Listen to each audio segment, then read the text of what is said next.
Welcome to your goal to action plan. On this first page, all you have to think about is top level priorities. So in here go things like generating customers, increasing revenue, getting more social media followers, whatever it is for your specific industry. This is not your goals like we talked about in the blog. This is a bigger level than that. You could even have a family category or a kids category. These are priorities that are bigger than goals. For the purposes of demonstration, I put in a couple top level priorities here. Obviously, you have 32 of these. If you want to add more, always you can highlight cells, insert more, and you can have as many as you like. Try not to go overboard on these so that you don't give them less focus than they deserve, but you want to be granular enough that all your to-do items are accounted for. In the next tab, we actually go into your goals. These are your SMART goals. This is what we talked about through the entire blog. Each one of your goals should belong to a priority. So I click on that, it shows me the priorities I listed in the first tab. So for increasing subscribers, I could say a goal would be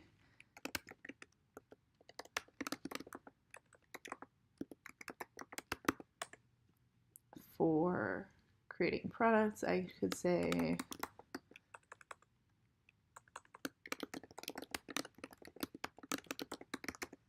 and you can have more than one goal for each one.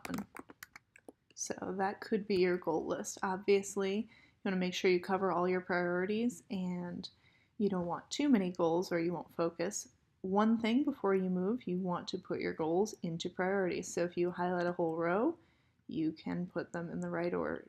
This doesn't necessarily mean you will accomplish them in this order, but it does mean that when you open this tab, you will see them in the order of the priority that you gave them. So in your mind, it will cement that this is how you previously prioritized them. You'll see your top goal at the top of the screen every time you log in.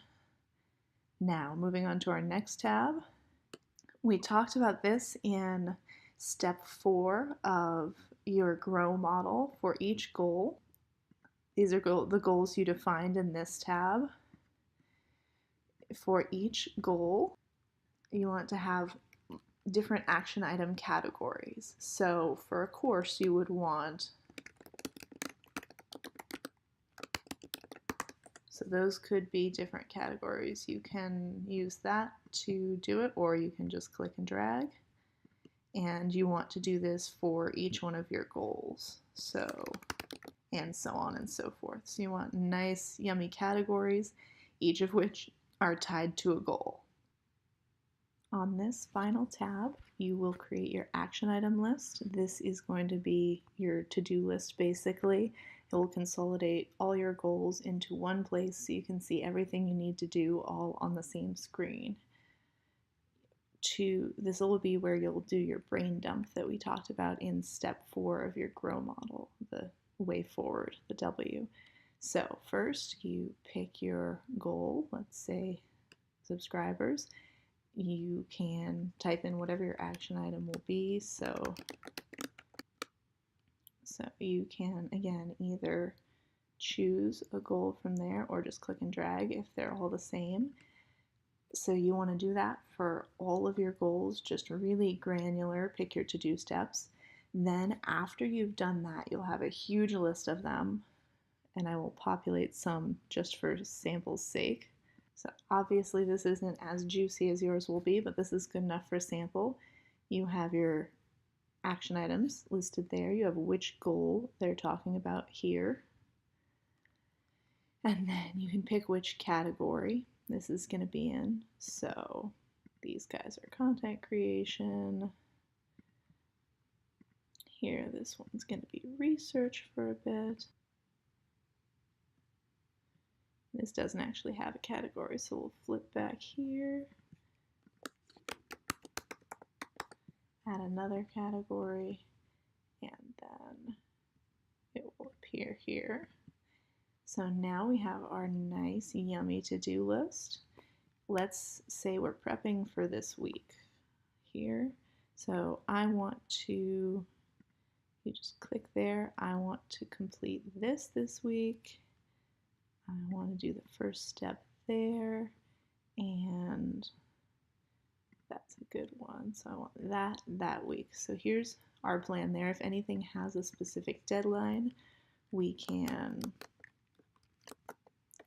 put the deadline in there, but we don't have to have anything.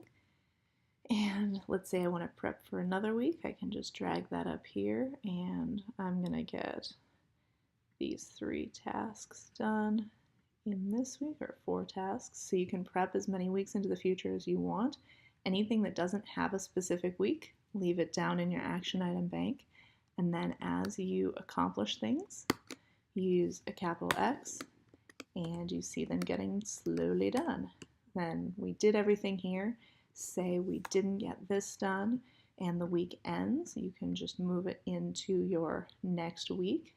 And once a week is completed, I drag it down here. We missed it. I gave you a lot of cells into our completed action items. I put them most recent on top so that you can kind of look back in time and see what it looks like. So there you go, and you are prepped for your next week. Within a week, I would prioritize things.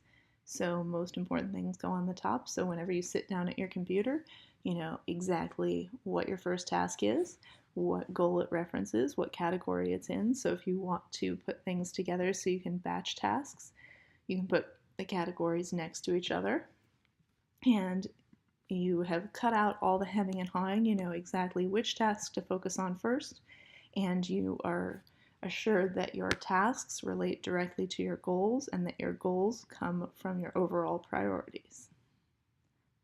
I hope this spreadsheet is as helpful to you as it is to me. This is the exact same one I use for my business. And if you have any questions, let me know, and definitely drop in the comments how this worked for you.